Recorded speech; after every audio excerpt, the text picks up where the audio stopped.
Before I kick off this episode of Breaking Through the Glass Ceilings with Uncomfortable Conversations, we have a special guest, my brother Mike Patton, coming on. I want you to hear some of the sounds that we're just tired of listening to. Sounds that we have been hearing for the past several years. The death of George Floyd sparked outrage around the world after video emerged of his brutal arrest by Minneapolis police. Trayvon Martin, an unarmed black teenager, was shot down by a white neighborhood watchman who claimed self-defense and has not at this point been arrested. How did a minor traffic violation end with death in a Texas jail cell? Tonight, fresh controversy as newly released dash cam footage shows a tense interaction between Sandra Bland and a police officer. Back here now to that other major story we are following tonight. Investigators looking closely at surveillance video appearing to show the final moments of Ahmad Aubrey just before he was shot and killed by a father and son who said they were trying to make a citizen's arrest. Newly released dashcam video shows the moment when Officer Geronimo Yanez stopped Philando Castile for a broken taillight last July. Well, the FBI has opened a civil rights investigation into the death of 37-year-old Alton Sterling. This cell phone video, this is another one, appears to show Sterling and two officers fighting outside of a store. At least 68 people were arrested in Louisville after large crowds of protesters took to the streets yesterday demanding justice for Breonna Taylor. At night in Kenosha, Wisconsin, after the shooting of Jacob Blake. His family says the 29-year-old's spinal cord is severed and that he's paralyzed from the waist down, though doctors aren't sure it's permanent. They shot my son 7 times. 7 times.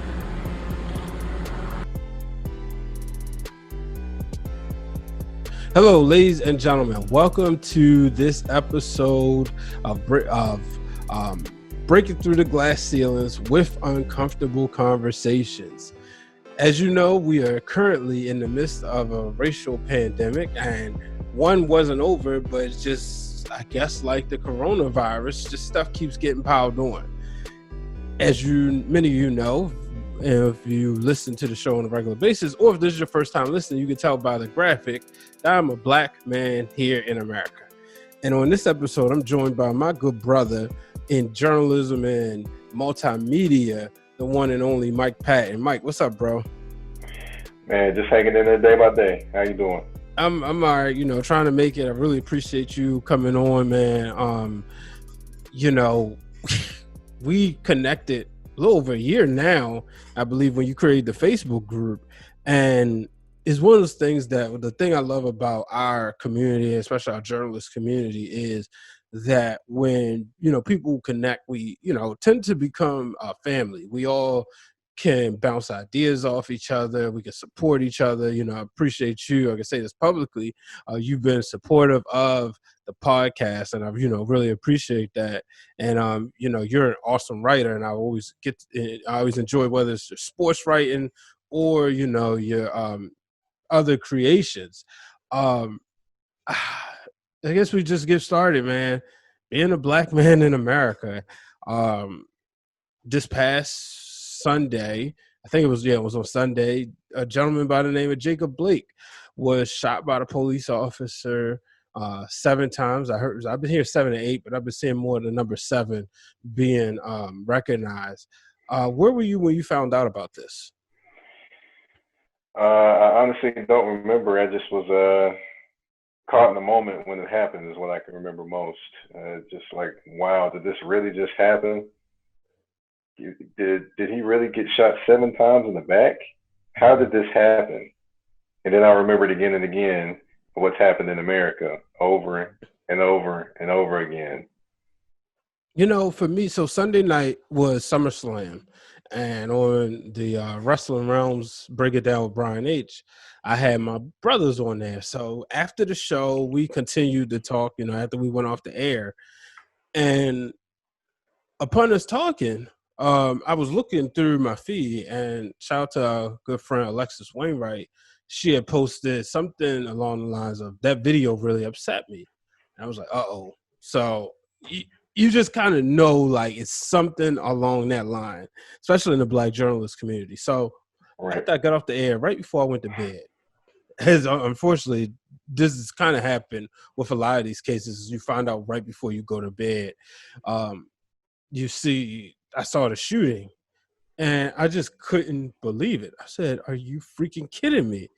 Thankfully, the man is still living, but it's one of those things, man. It's like, when is enough going to be enough? You know what I mean? And how have you been able to cope with all this? You being a father as well, have you had these conversations with your children or your child? I have not broached this conversation with my daughter. My daughter she just turned 7, so she's probably not going to understand exactly what's going on. Haven't had those discussions, but as far as coping with it, to be honest, it's almost something you become, numb to, because it keeps happening over and over and over again. It's frustrating. It gets you pissed off, and then you start looking at people differently, and you start listening maybe a little bit closer to things that you may not have listened to the first time around. I know that's with me personally what I do. And it just irritates you. It just gives you that type of feeling like, okay, I know this person, but do I really know this person? This person, if anything were to happen, would this be the person that probably be on Channel 4 News or Channel 5 News, just, had killed somebody or shot somebody in the back or did anything or tried to justify another black man getting killed, a black woman being killed? And I find myself questioning people that are around me a lot. Yeah, man. It's weird because so I grew up in East Baltimore, but from kindergarten through 8th grade, I was actually at a predominantly white school. And during my time there, naturally, so the first, from kindergarten to 5th grade, was majority. I was on like one of, in some cases, the only black person in my class, some cases the only black man or boy, and in some cases maybe one of 4. And then 6th grade, there's this surge where the parents who don't want to send their kids to the local public school would send them to my Catholic school. So I grew up around white people. You know what I mean? One of the things I ain't gonna say, so I didn't experience racism as heavy. I've seen kids use, I've heard them say the word to another. Nobody said it to me, but I've heard them say it to somebody else in a heated battle or heated argument. And, that would get you, a little pushing. But obviously this is the 90s, so it wasn't as bad. But seeing all this stuff happening now, it's just frustrating because you think about what could be, and people don't understand, because unless you're a black man, you really don't understand that the words, it could have been me. Like, I could go out there and become a hashtag. You could go out there and become a hashtag, and a lot of times people, and the thing that always irritates me is when people always say, well, he should have did this or he should have did that. Anquan Bolden's cousin, if I'm not mistaken, was trying to flag down a police officer for help because his car had broken down. I don't understand what else he could have done in that situation. And they killed him. Right. Have you had any run-ins with law enforcement? Let's see. Well, I would say that I have had one where I was in college, and basically the police pulled up on me when I fumbled my keys. Mm-hmm. I was leaving a party. Police pulled up on me when I was fumbling my keys, and one passed by, and the next thing you know, there's a couple of them by. Thank goodness there was somebody by that kind of was able to tell them, hey, that's his car, things like that, because I don't know what would have happened if I would have, one, never found my keys, and one, that second person would have never came in and said, hey, this is his car. I don't know what would have happened at that point. What kind of car did you have? Oh my goodness, man. In college, let's see, it was 2000, It was 2002, so I know I'm dating myself to some people. But anyway, it was 2002, and I had a 1992 240 SX. So they thought that you had a car that was 10 years old, that maybe you stole it or it wasn't yours. Right. That's right. crazy. That is crazy. You know, I was just telling my mother this story earlier today. 2010, Memorial Day weekend, 2010. And I told her this before, but she didn't. And she was like, I didn't know this happened. So around the summer of 2009, I have a set of cousins, twin cousins, who are 3 months older than me. We have two totally different paths. They, didn't finish high school, single mom. She did the best she could. They decided, they went the working route. They had, went out in the streets too, but, they went the working route. I went to college, but 2009, in between me going back, before I decided to go back to school, we would hang out all the time. And that summer was like kind of like that reconnection. And that, carried on through the rest of the year. The next summer, we was out at another one of our cousins' house from, Memorial Day weekend. And usually I would drink, but for some reason that day, I just didn't. I don't know. I just didn't want to. And I remember we was like playing cards earlier in the day. Later, we had a cookout, and it wasn't even a big cookout. But then around night, or say around, actually probably, so we're recording this at 9:16. This was about that time. Or everybody else from the hood came, people who got off of work or whatever, they came around. So I'm like, all right, cool. I gotta go to church tomorrow. I gotta play drums. Let me get ready to go home. So I take out my, I'm looking for my phone charger, and I threw my phone down. Next thing you know, man, I hear all these cops come out. Get out the car, this, that, and that. I'm like, okay. Now, what I try to tell people, in that situation where you didn't do anything wrong, you don't have time to think about, I know my rights. You don't have the right to search. You just, okay, do what you got to do. And like I said, they had the guns out. You know what the sad part was? It was a black cop and a white cop. The black cop was being extra. The white cop was cool. And he ended up saying, man, what you got? You got anything in there? Any drugs and stuff? I said, look, officer, I got to go to church tomorrow. I ain't got time for that. I'm just out here with my cousins. We out here having a good time, but I'm actually getting ready to go home. Then they didn't find anything. Then they lied and said that they pulled me over because of my brake light. My brake light was on. And, and it was another time where I got pulled over and the cop was like, I just did like, he's like, what you say? With my kids in the car. Oh, man. And, I was speeding and I said, nothing, officer. And it was a lesson. And my son was 5 at the time and he's now 10. He still remembers that. It's almost 5 years. Next month would be 5 years when it happened. Actually, probably this week now, I think about it, because I just moved back to Baltimore. All you do is keep hearing about fear. It's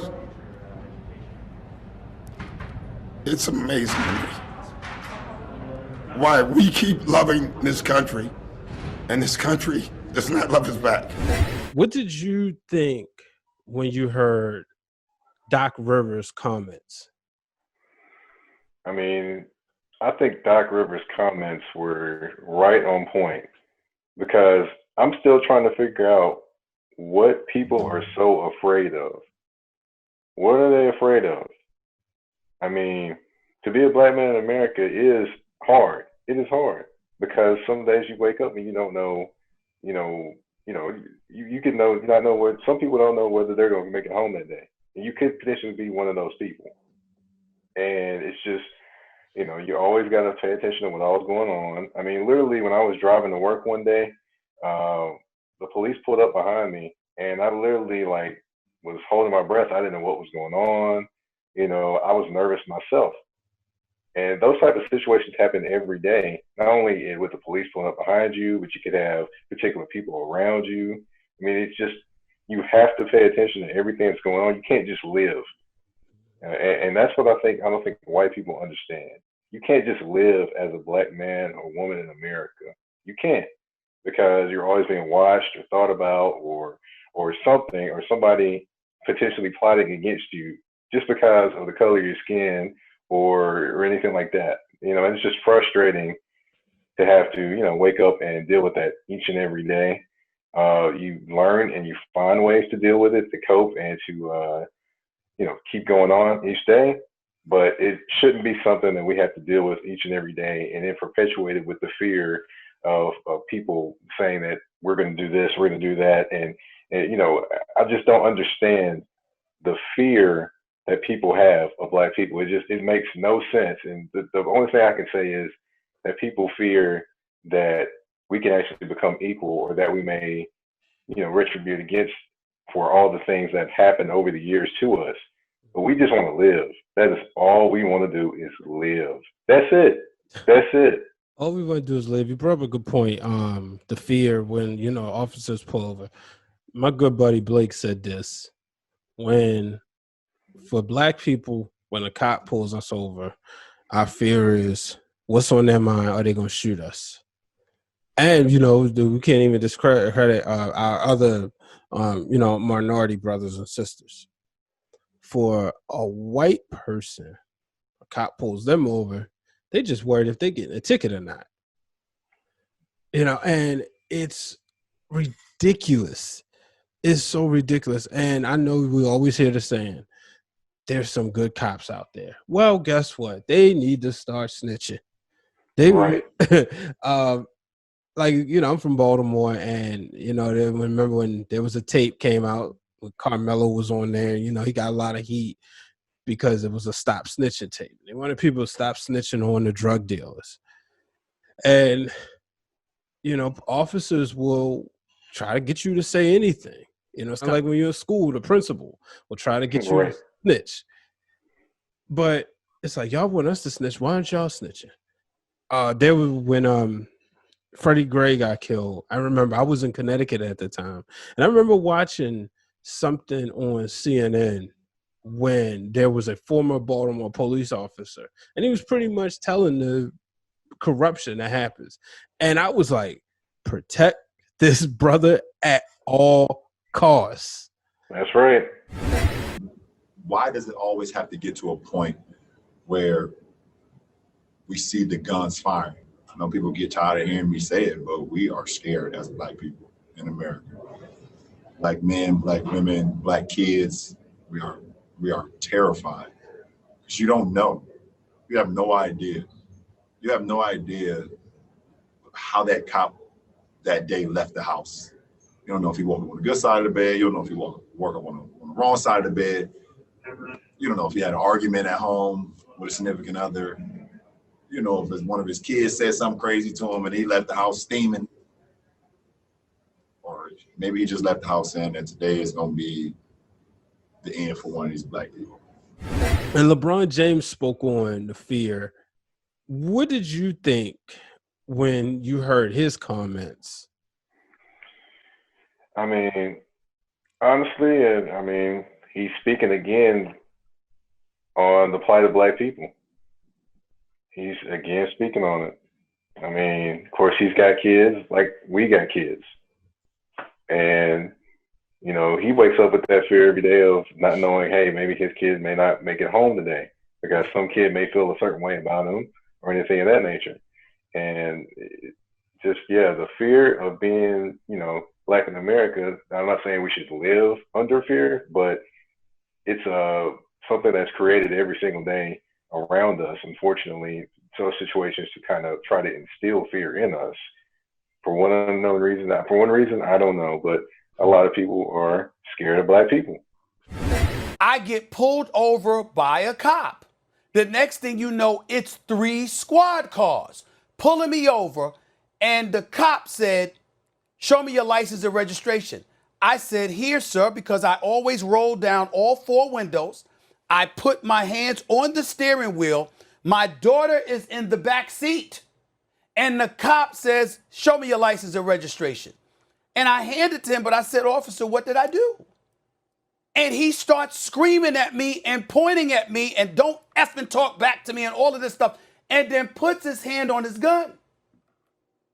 And it wasn't until the other officer came to him and the officer said, oh, and he said the S word, oh. And then he grabs the officer, pulls him away. And then the officer comes back to me, hands me my license and registration. Have a nice day. So evidently the officer noticed who I was and let me go. The other officer I'm talking about here. What if he were not there? And we can't do anything. First of all, we shouldn't even came to this damn place, to be honest. I think coming here just took all the focal points off of what the issues are. But we're here, so it is what it is. It's crazy. It is ridiculous. We saw the NBA, and before we said this before we started recording, that we had discussed about doing this at a different time, and things just worked out because as of now, all the games have been postponed. And this is on the date of the Wednesday. We were recording right after, at a time where the Lakers would have been playing the Blazers. What kind of change would you like to see them? What kind of change would you like to see happen? Do you believe they should continue with the playoffs? Do you think, do you think they should continue with the playoffs? And if so, what kind of change you think should happen before those athletes, the men and the women, step back on the court? Do I think they should continue to play? No. I think they should call it a day, go home, and work in their neighborhoods to enact change. That's what I think should happen. But unfortunately, in this situation, you have the financial impact as well. And unfortunately, there are going to be some that think about that financial impact in terms of, contracts, things like that. But in my opinion, our lives are more important than money. They are. They're more important than money. So someone loses X amount of millions of dollars. I don't care. If I'm not living, how am I going to enjoy it? So I think they should, go ahead and call it a day and, go ahead and get out in the neighborhoods, enact change, and be the change, along with us in our own neighborhoods being the change as well. As far as things I would like to see change, I would like to see, of course, laws got to change, but that's at the state and local level, not just the presidential level. That's what I wish a lot of people would understand. You can vote for the president, but if you're not voting for the governor, the mayor, the representative, things like that, you're not making as big an impact as you would like to make. So please go vote, go enact the change, and hold politicians accountable for what they need to do, for what we want in our communities. Because if we don't hold them accountable for it, then nothing is going to change. So that's what I would like to see. I'd like to see each of them go to their communities, not only them, but the people in the communities join together with them to actually hold politicians accountable, get more people registered to vote, make sure more people understand the laws and how systemic racism works, things like that as well. That's what I would like to see before they return to the court. Yeah, and that's what I'm hoping to see. I don't know the answer. I would like to see police reform. Definitely. They need to be held accountable. My wife says this best. She says, make them carry their own insurance. If a plumber come to your house, he has to carry his own insurance. So if he busts you one of your pipes, he going to have to pay for it. That's right. Not the company. And so that needs to be the same thing. These police, I think that if they do that, the thing that pisses me off is when I see them out there, they're shooting at our brothers and sisters like it's a video game. Right. Like they're playing Call of Duty. You don't get lives. You don't get chances. You can't insert a coin and somebody's life come back. You don't get regenerated. They are literally taking these guns and just shooting. And then say, oops, my bad, my mistake. Have you seen the movie Detroit? I haven't seen all of it, but I've seen bits and pieces. Yeah, and it was like when I was watching that, and it made me angry because you think about, like, this was back then. And obviously, this is going off the accounts of people who were there, and the cover up. The cover up that goes with this. Like, you just took somebody's life. George Zimmerman is out there still walking around freely. And I'm gonna be honest with you, I kind of wanted to challenge some of the OGs, the gangsters. Like, the game wanted to have a match. He wanted to honor his family. But I'm like, why don't you just go take care of him anyway? Right. And I shouldn't. You don't need all that. I shouldn't say that. I'm not saying kill him, but make him feel. I don't think they should kill him, because if you kill him, then he's dead. We don't know, but make him suffer. And I look at that and I see this stuff happening, and it's so freaking frustrating, man. It's so frustrating because people just want to live. And the thing that bothers me, before we get out of here, the thing that always bothers me is when people want to pull up somebody's rap sheet. Right. I can't stand it. Yeah, they want to say, well, George Floyd was this, Jacob Blake was this. Here's my thing. They're not in jail. And even if they was in jail, quote unquote, or if they escaped jail, nobody has a right to kill somebody. The police do not have a right to kill. Arrest, yes. They don't have a right to kill anybody. So what's the point? You bringing up somebody's rap sheet saying, oh, they deserve to die. That's not cool. Because those same people wasn't saying the same thing about George Zimmerman. They said, well, That's Trayvon right. Martin was this, and and it's almost like a good riddance thing. But they the ones out here wreaking havoc and being these keyboard warriors. So it's frustrating, man. It's the thing that irritates me is definitely bringing up records and things like that. But yeah, like you said, becoming judge, jury, and executioner. And it's just frustrating because nobody told you that you were the judge. There's only one judge in my life, and that's God.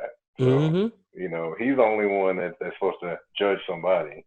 And then secondly, what I would say is it's just amazing how someone can dig up somebody's past and say this, that, and the other, and that's the reason they should die or anything like that.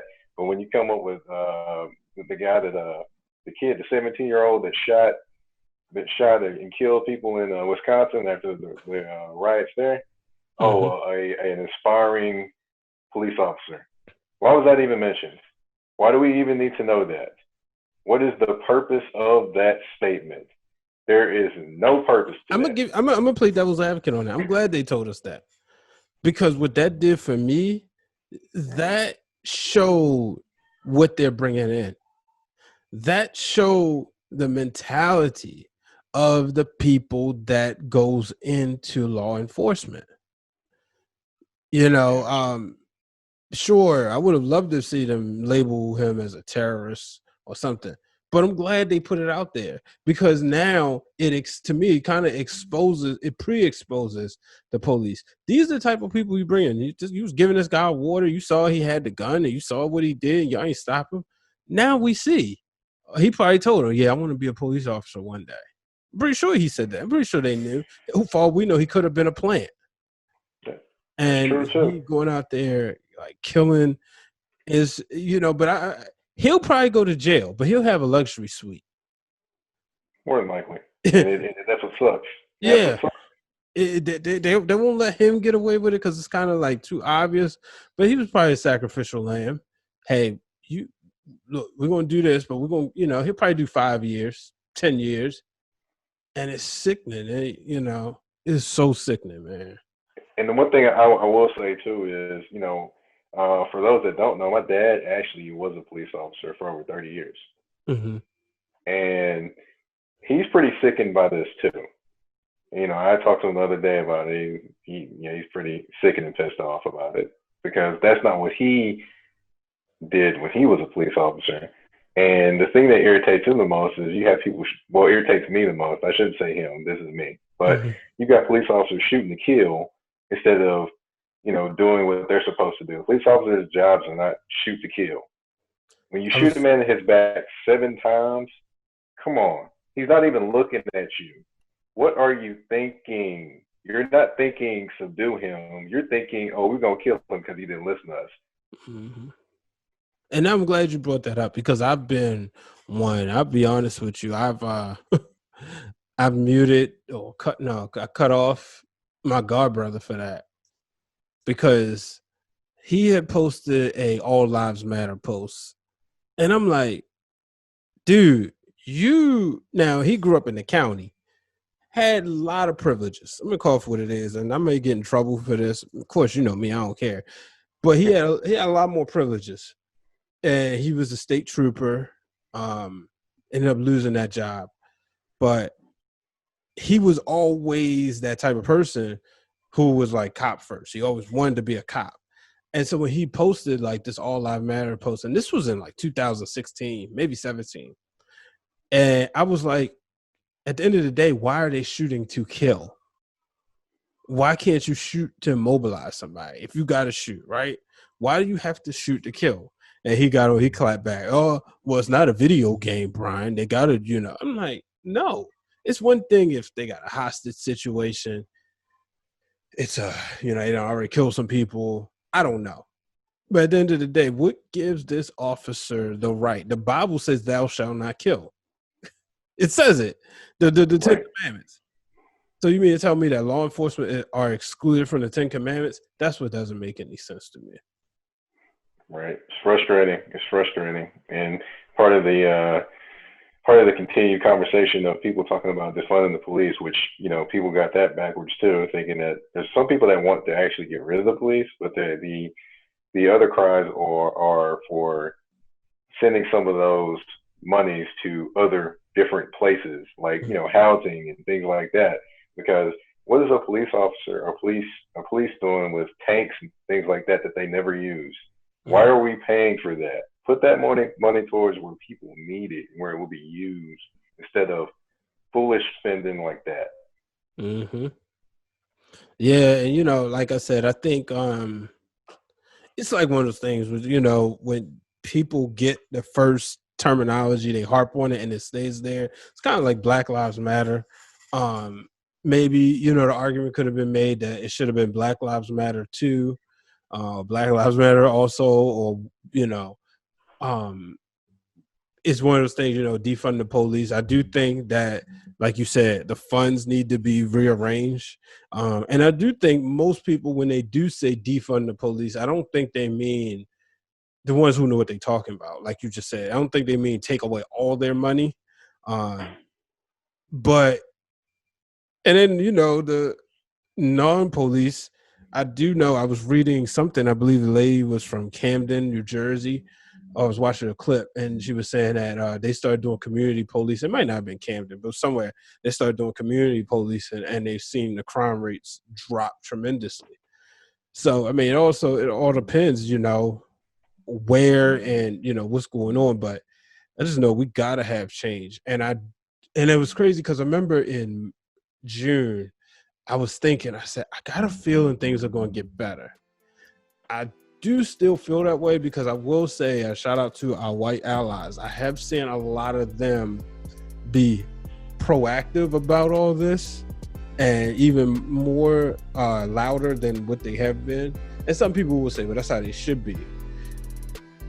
Yeah, but it is good to see nonetheless.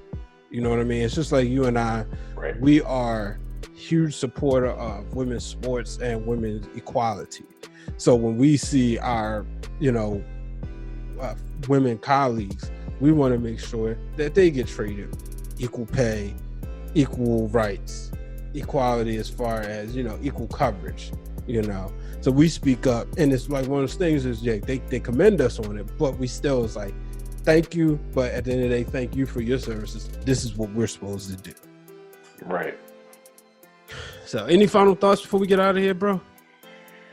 Oh, man, just, I guess we just got to continue to fight, continue to pray, and continue to hope that, for change happening, and not necessarily hope for change, but continue to enact change and be the change in our communities as well. Be the change in our communities as well. Mike, let them know where they can find you, man. And they can find me everywhere, but they can find me on Twitter at Mike Patton 82. That's probably the best place to find me.